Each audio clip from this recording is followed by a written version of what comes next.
How's it going, everybody? Cameron here with Canadian Gamer. Hope you're all doing well. Do apologize I haven't put out a lot of content lately. I've been quite busy. I've been out on the road the last couple of days. I just got home today, and I thought now would be a good time to, I guess, let the cat out of the bag and let you guys know I finally completed Heavy Rain the other night. And while this isn't a full blown review, I just wanted to kind of give my off the cuff I guess, final thoughts on the game, having finally completed it. As a lot of you guys know, I'm pretty late to the party, all things PlayStation 3. I just picked up a PlayStation 3 a couple of months ago, and I got a handful of games, including Heavy Rain and the other David Cage game, Beyond Two Souls, which I did complete several weeks ago as well, and I thoroughly, very much enjoyed Beyond Two Souls. So to pick up Heavy Rain and play that after beating Beyond Two Souls, I kind of did things backwards because most people probably played Heavy Rain first, as it is the older of the two games. I didn't know much about the story going into it. Obviously, we're living in the age of the internet, and even back in the day when this game came out, gosh, must have been what 10 years ago.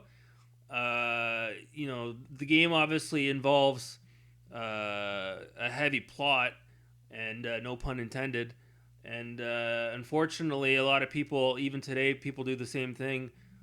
They'll reveal details of the plot spoilers in comment threads online and so forth. So a lot of you guys, unfortunately, the story was sort of out there for you to inadvertently look at and see before you had completed the game. Whereas here I am, over 10 years later, I've never played the game, don't know anything about the story, didn't really go online and read much about it, and I got to enjoy the game the way that it was intended to be played and enjoyed, without any spoilers. So it was pretty nice to be able to do that. One of the perks of being late to the party, I guess you could say. So, Heavy Rain, for those of you who don't know, and I'm reading this off of Wikipedia here, it's a game that came out in 2010. It's an interactive drama and action adventure game developed by Quantic Dream. Funny to note, this whole time I've been calling the dev team Quantum Dream, and it's actually Quantic. Having a bit of a blonde moment. So the game, again, was published by Sony. It is a David Cage game.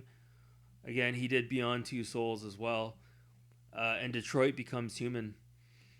So this game, believe it or not, was originally pitched to Microsoft, and Microsoft rejected it for its themes of child abduction. And then Sony picked up the exclusivity rights to this game, and this game was a Sony exclusive, albeit it was available on the PC as well. The game was a critical and a commercial success. It won all kinds of awards. So, again, I don't want to talk too much about the story, but you play as the main character for the most part. Well, I shouldn't say the most part. It switches between 3 or 4 different characters, but the main character is Ethan. And, the game starts out where you're in like a shopping mall, and Ethan, one of his children, gets away from him, Jason, and he walks outside the mall and he gets hit by a car and he dies. And, Ethan blames himself for Jason's death, and he's really depressed and he's going through a hard time. Fast forward sometime later, I don't know if it's a couple of years later, Ethan's walking around with his other son, Sean, at a park, and Ethan blacks out. When he wakes up, Sean is gone, and the search for the origami killer begins. So that's about as much as I'm going to talk about as far as the plot is concerned. If you guys haven't played it, you can go ahead and check it out for yourself. So I just want to quickly talk about what's good in the game, what I liked about the game. The game's incredibly immersive. You very much are playing kind of like an interactive movie. It is one of those games where there's a lot of, I wouldn't say quick time events. There are some quick time events. The PS3 controller is very similar to the Nintendo Wii, but you don't need a sensor bar to use it. You can shake the controller and that causes certain actions on screen. All kinds of stuff you can do with the controller. Very impressive stuff. The game is incredibly lengthy. I really had to sit down and sort of bite down on my mouthpiece to finish this game and see it through, but it was worth it. But yeah, very lengthy game. Depending on the choices you make, the game could either end up being longer or shorter. So let's talk about the bad. Let's just get this right out of the way. The voice acting is absolutely atrocious in this game. I mean, it's hit and miss. Like Ethan, obviously, whoever did the voice acting for Ethan did a great job, as well as a couple of the other characters. But then you've got the one girl there. I can't remember the girl's name, and she's helping out one of the detectives with regards to solving the crime. And wow, terrible voice acting.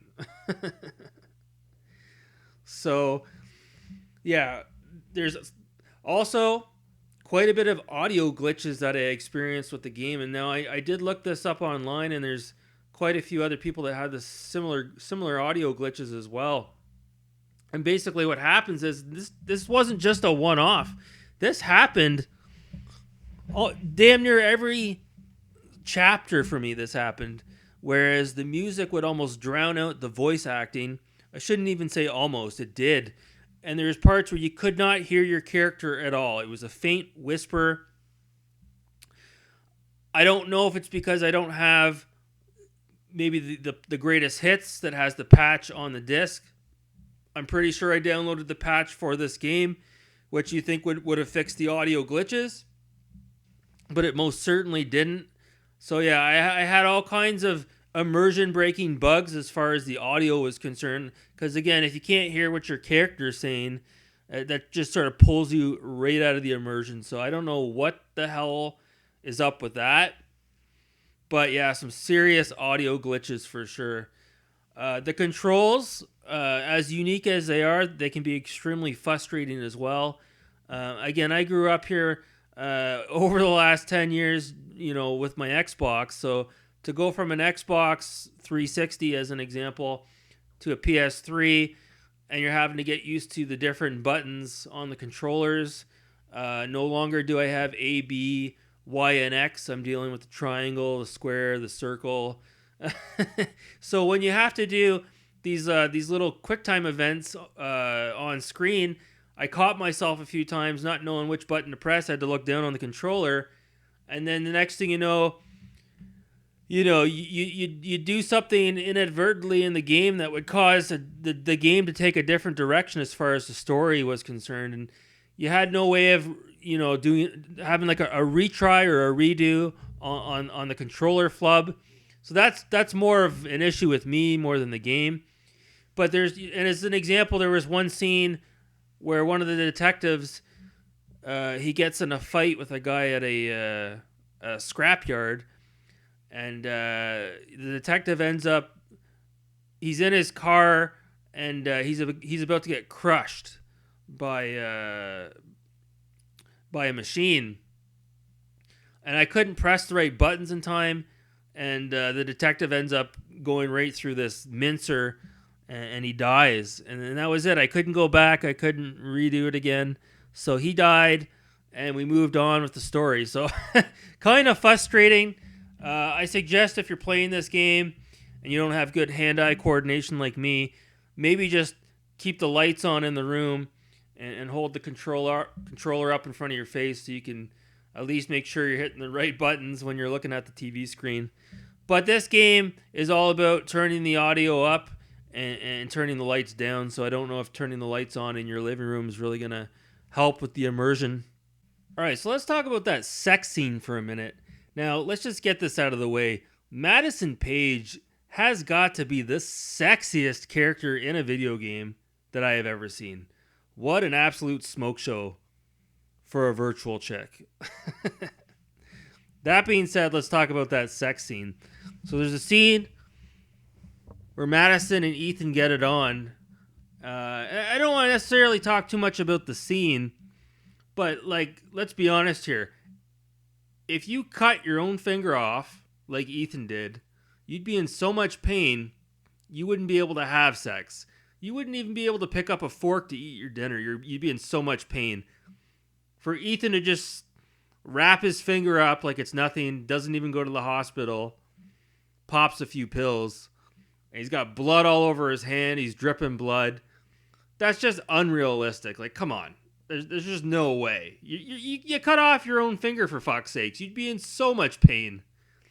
Anyways, let's just move on from that. The other thing that kind of annoyed me was when you were playing as the FBI agent. Forgive me, I can't remember the guy's name.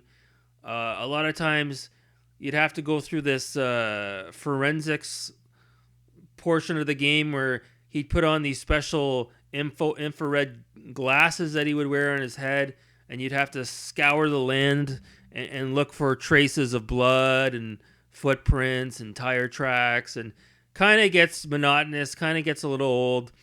And I got to the point where every time I had to play as this character, I was like, oh god, here we go again. So I guess the last thing I'll say is, if you haven't played Heavy Rain, I do recommend it, albeit if you're going to buy it, go out and get the greatest hits version of the game, because it's considered the director's cut. Now, I recently did a pickups video, and I don't know if you guys saw it, but while I was at the thrift store, I found a copy of Heavy Rain, and I didn't even realize I had the director's cut in my hand. Had I known, I would have picked it up, and then I would have just got rid of this version that I have. So the director's cut is the version to have. It has downloadable content, the taxidermist baked on the disc, as well as the patch, as well as on the disc. So get the director's cut if you're going to get this game. The game is also available for the PS4. It's bundled with Beyond Two Souls as well. I'm not sure if the PS4 version is the director's cut. You'll have to look that up for yourself. So in closing, I very much enjoyed my time with Heavy Rain. I will get the director's cut, and I will go back and check out the alternate endings as well. Once you beat the game, you can go to specific chapters, so I think I might be able to do that to see some of the alternate endings versus having to play the game all the way through again, because I really just don't have the time to do that right now. I would like to play David Cage's other game, Detroit Become Human, but I don't have a PlayStation 4, so if that game ever comes to the Xbox, I would very much like to try that game as well. So that's going to do it. This was just a quick, off-the-cuff final impressions of Heavy Rain. And I hope you guys enjoyed this video, or at least got something out of it. Leave it in the comments below if you have played the game. If you haven't, let me know.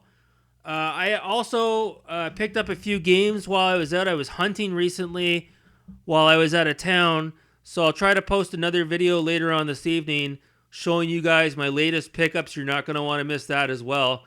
So anyways, guys, thanks so much for watching. Take care.